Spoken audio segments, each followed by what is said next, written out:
پاکستان کی تعمیر نو کے لیے ہر پاکستانی کا عزم نو درکار ہے۔ مہنگائی، غربت اور بے روزگاری کا خاتمہ، نوجوان بچوں اور بچیوں کے لیے بہترین پاکستان، سماجی اور معاشی انصاف، یہ ہمارا نصب العین ہے۔ اس مقصد کے لیے میں اور ہم اپنی زندگی کی تمام توانائیاں صرف کر دیں گے، باقی اللہ تعالیٰ کے ہاتھ میں ہے۔ جناب اسپیکر، مسائل زیادہ ہیں اور وسائل کم، مگر ہمیں مینڈیٹ مسائل حل کرنے کا ملا ہے۔ قوم کے نوجوان بچے اور بچوں کی صلاحیت پر ہمیں بھرپور بھروسہ ہے۔ میں آپ سے اظہار اور قربانی، جناب اسپیکر، میں آپ سے عرض کر رہا ہوں اس ایوان کی خدمت میں پورے پاکستان کے 25 کروڑ عوام سے کہ میں آپ سے اظہار اور قربانی کی ایسی توقع نہیں رکھوں گا جس کی مثال ہم سب خود نہ بن جائیں۔ پہلے ہم خود مثال بنیں گے، یہ میرا آپ سے وعدہ ہے، اور پھر آپ سے توقع کریں گے۔ جناب اسپیکر، محنت اور امانت اور دیانت ہمارا شعار ہے۔ قائد اعظم محمد علی جناح نے کہا تھا کہ میں آپ کو مصروف عمل ہونے کی تاکید کرتا ہوں، کام کام اور بس کام۔ قائد اعظم نے ہمیشہ نوجوانوں کو خبردار کیا کہ اگر آپ کسی سیاسی جماعت کے اعلی کار بنیں گے تو یہ آپ کی سب سے بڑی غلطی ہوگی۔ آپ اس طرح رہیں کہ کوئی آپ کو گمراہ نہ کر سکے، چاہے کوئی گھڑی والا ہو یا بغیر گھڑی کے ہو۔ جناب اسپیکر، ایک مدبر سیاستدان نے کہا تھا، ask not what your country can do for you, ask what you can do for your country۔ آج یہ مرحلہ آ گیا ہے کہ ہمیں پاکستان کو دینا ہے، ہمیں پاکستان سے کچھ نہیں لینا۔ اس نے ہمیں بہت کچھ دیا، انہیں وزیر اعظم بنایا، انہیں اسپیکر بنایا، انہیں پریزیڈنٹ بنایا، انہیں فارن منسٹر بنایا، انہیں اسپیکر بنایا، ان کو وزراء بنایا، مجھے خادم بنایا۔ آج ہمیں پاکستان کو دینا ہے اور ہر چیز پاکستان کے لیے ہے۔ اور چرچل نے کہا تھا، I have nothing to offer but blood, toil, tear and sweat۔ جناب اسپیکر، جب اللہ تعالیٰ کی تائید اور رحمت شامل ہو، نیک نیتی ہو، جذبہ جواں ہو، تو پھر سب کچھ ممکن ہے، کیونکہ ارادے جن کے پختہ ہوں، نظر جن کی خدا پر ہو۔ ارادے جن کے پختہ ہوں، نظر جن کی خدا پر ہو، تلاطم خیز موجوں سے وہ گھبرایا نہیں کرتے۔ جناب اسپیکر، میں آخر میں یہ عرض کروں گا، آخری بات کرنا چاہتا ہوں، اگر آج ہم معجزوں کے منتظر ہیں تو ہمیں جان لینا چاہیے کہ معجزے یا جادو ٹونے کسی کام نہیں آتے جب تک کہ انسانی ہاتھوں سے وہ رونما ہوتے ہیں۔ محنتی ہاتھوں سے یہ لکیریں اور تقدیریں بدلتی ہیں۔ ہاتھ ہی دعا ہیں، ہاتھ ہی دوا ہیں، ہاتھ ہی شفا ہیں۔ انہی ہاتھوں سے ہم پہاڑوں کو کاٹ کر راستہ بنا سکتے ہیں، اور انہی ہاتھوں سے ہم موجوں کا مقابلہ کر کے دریا عبور کر سکتے ہیں۔ قوم کو اب کسی مزید انتخابی نتیجے کی ضرورت نہیں، عوام کو اب صرف نتیجہ چاہیے، نتیجہ، ان کی ہمت اور برداشت کا نتیجہ، اور ہمارے عزم، کوششوں، قربانی اور احسار کا نتیجہ۔ ہم نے آپس میں بیٹھ کر انہیں میثاق معیشت کی پیشکش کی، اور اب حکومت میں انہیں میثاق مفاہمت کی دوبارہ پیش کر رہا ہوں۔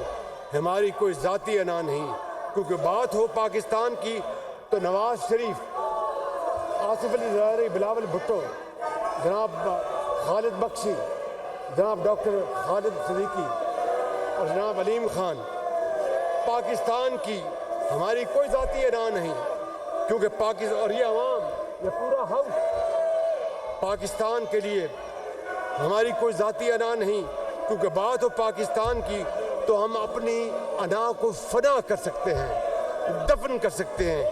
یہ شاید ہمارے آپسی کے دوست آپ بھی کر سکتے ہیں، اگر آپ ٹھنڈے دل سے سوچیں۔ بات ہے سیدھی صاف، عوام کو چاہیے انصاف، बात है सीधी साफ, इंसाफ, बात है सीधी साफ, आवाम को इंसाफ चाहिए। पाकिस्तान जिंदाबाद, पाकिस्तान जिंदाबाद, कायदे आज़म जिंदाबाद। शुक्रिया, खुदा हाफ़िज़। उमर अयूब खान साहब, उमर अयूब खान साहब। मुंतखब वज़ीर-ए-आज़म शहबाज शरीफ ऐवान में खिताब कर रहे थे। नवाज शरीफ ममार पाकिस्तान है, ऐसा कहना था उन्होंने मज़ीद ये भी कहा कि शहबाज शरीफ ने इत्तेहादी जमातों का नाम लेकर शुक्रिया किया। मुल्क की तरक्की पर नवाज शरीफ की तख्तियाँ लगी हैं। नवाज शरीफ की हुकूमत का 3 बार तख्ता उल्ट गया और केसेस बने, जिला वतनी पर मजबूर किया गया। हमने सब्र व तहम्मुल से काम किया, कभी बदले की सियासत नहीं की। ऐवान गवाह है, यहाँ पर बैठी जमातें गवाह हैं कि हमने बदले की सियासत नहीं की। जब भी इस तरह का मौका आया, हमने मुल्क का जो है वो अच्छे तरीके से सारा निज़ाम संभाला। उसके साथ उन्होंने कहा कि जब बेनज़ीर शहीद हुई थी तो आसिफ ज़रदारी ने कहा था पाकिस्तान खप्पे, और इसके साथ उन्होंने कहा कि जब मुखालिफिन की बारी आई तो उन्होंने अपोजिशन को सलाहों के पीछे डाल दिया। पाकिस्तान के खिलाफ जहर उगला, अफवाज पाकिस्तान के खिलाफ जहर उगला। और साथ ही साथ उन्होंने आज की अपने इस तकरीर में नौजवानों को वज़ाइफ देने की बात की, किसानों के लिए सहूलियात फराहम करने की बात की है, और जदीद अस्पताल, जदीद इलाजी सहूलतों की बात की है, ज़राअत और लाइफ स्टॉक के शोबे को फ़रोग देने की बात की। उन्होंने तकरीबन तमाम ही शोबों को टच किया और उन्होंने कहा है कि हम उनमें वहाँ पर उनको जो है सहूलियात फराहम करेंगे। साथ ही साथ चारों सूबों को मिलकर हम लोग लेकर चलेंगे। और उन्होंने मज़ीद ये भी कहा कि 1 विंडो को अमली जामा पहनाएंगे और हमारे इक़दामात के जो असरात हैं, उन्होंने ये कहा है कि 1 साल में नज़र आना शुरू हो जाएंगे। मुल्क की कश्ती को मंझधार से निकाल कर किनारे पर ले जाएंगे और मिलकर पाकिस्तान की तकदीर बदलेंगे। हिमालय और समंदर जैसे चैलेंजेस से निपटा जाएगा। हम निज़ाम तब्दीली लेकर आएंगे। 3800 अरब की बिजली तरसील की जाती है, 2800 अरब वसूली होती है। ऐवान में उन्होंने कहा कि शोर शराबा है और आज शऊर का राज होना चाहिए था। एक और कांटो भरा चैलेंज जो है वो बिजली की कीमतों में इजाफा है। 500 से 600 अरब की बिजली चोरी होती है। बिजली का गर्दिशी कर्जा 2300 अरब रुपए तक पहुंच चुका है। और उसके साथ साथ उन्होंने कहा कि 7000 अरब रुपए का खसारा पहले दिन ही मौजूद है। काम मुश्किल ज़रूर है लेकिन नामुमकिन नहीं है। हम बड़े बड़े चैलेंजेस जो मुल्क को दरपेश हैं उनका सामना करेंगे और मुल्क को आगे लेकर बढ़ेंगे। मिलकर हम पाकिस्तान की तकदीर को बदलेंगे। जी हाँ, तो नौमुंतखब वज़ीर-ए-आज़म शहबाज शरीफ ने अपना पहला खिताब किया है कौमी असम्बली में, और जो उनका एजेंडा होगा गवर्नमेंट को किस तरह चलाना है, किस तरह चैलेंजेस से निपटना है, उसका एक रोड मैप वो पेश कर रहे थे। और उन्होंने जो सबसे इंपॉर्टेंट बात की वो मिसाक़े मुफाहमत की दावत दी है अपोजिशन को। उन्होंने कहा कि इस वक्त पाकिस्तान के लिए अपनी अना को फना करने का वक्त है, और उन्होंने ये दावत दी तमाम पार्टीज़ को कि वो अपनी अना को ख़त्म करें और मिसाक़े मुफाहमत जो है उसके ऊपर मिलकर आगे बढ़ें, ताकि जो मुल्क को दरपेश चैलेंजेस हैं, बड़े बड़े चैलेंजेस हैं, उनसे मिलकर निकला जा सके। साथ ही साथ उनका ये भी कहना था कि वो किसी से ये तवक्को नहीं करते कि वो कुर्बानी दें, और क्योंकि वो अपने आप से ये आगाज़ करना चाहते हैं और वो कुर्बानी की तवक्को अवाम से भी नहीं रखते, बल्कि वो ये कोशिश करेंगे कि जो उनके मसाइल हैं उनका हल किया जाए, क्योंकि उनको जो मैंडेट मिला है वो मसाइल के हल के लिए मिला है, ना कि मसाइल को बताने के लिए कि उनको क्या मसाइल दरपेश हैं।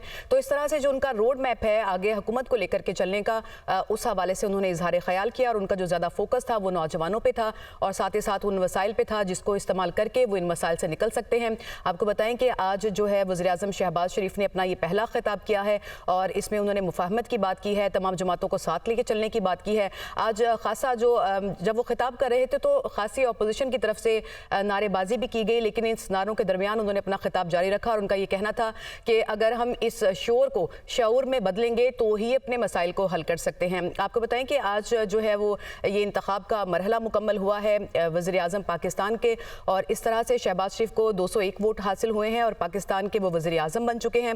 और अपने पहले खिताब में उन्होंने अपनी जो हुकूमत का एक रोड मैप है उसका एक नक्शा पेश किया है। जी हाँ, कौमी असम्बली ने मुस्लिम लीग नून के सदर शहबाज शरीफ को 16वां कायदे ऐवान और मुल्क का 24वां वज़ीर-ए-आज़म मुंतखब कर लिया है। स्पीकर कौमी असम्बली सरदार अयाज सादिक की जानिब से बाकायदा जो है वो इसका ऐलान भी किया गया था। शहबाज शरीफ को 201 वोट मिले हैं, वज़ीर-ए-आज़म पाकिस्तान मुंतखब हो गए, जबकि उनके मद्दे मुकाबिल उम्मीदवार जो उमर अयूब खान थे उन्होंने 92 वोट हासिल हुए।